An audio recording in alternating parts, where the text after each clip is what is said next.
adeegan wuxuu arkay baashaan oo ku jirto cunug yar kadibna wuxuu isku dayay inuu soo qaato kadib markuu soo dhawaado isku dayay inuu soo qaado kor uu qaadi waayay kadibna ay ka fakanaysaa baashii isla markiiba waxaa ka soo baxaysaa cunug yar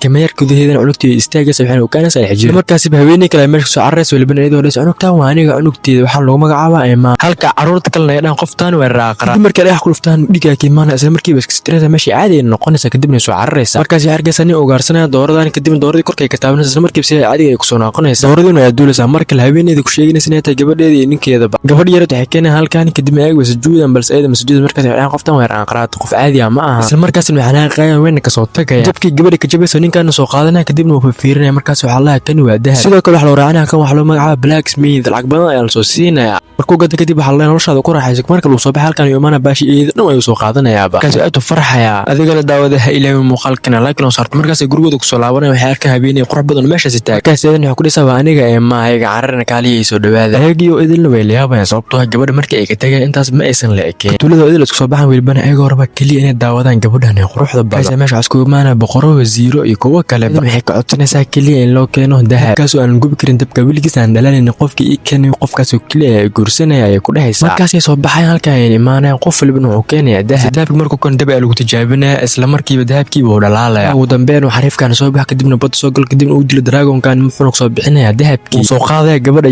uu keenay markaas ay arkaysaa gabadha in baalkin uu dahab sax ah uu yahay isla markay gacanta ku qabsatan wax walba nolosheeda bay soo xasuusinaysaa waxayna ogaanaysaa cidda inay saneen ciideeda xigteen dadka meesha joogada ay ka baqayaan kadib meeshaas ay fadhiisanaysaa kale dhibic bi ay soo qaadaysaa meesha ay ku dhibcinaysaa isla markiiba gabadha waxa ku dhacay waxyaabo cajiib ah weena suuxaysaa xariifkan ayaa shakinaya kadibna soo baxay wuxuu su'aalayaa badda wuxuu gunteeda ka raadinaya waxyaabo cajiib hadana habeenka kale gabadha sidii oo kale leeyahay markay qoraxda madoobaad markaas yaal mar waxa isku soo baxay dad far badan waliba ayagoo rabaan inay dilaan ayadii si cajiib ah waxyaabo la yaabaya meesha ka dhacay soo baxaysaa iftiinkan istaagaysa isla markiiba waa loo waayay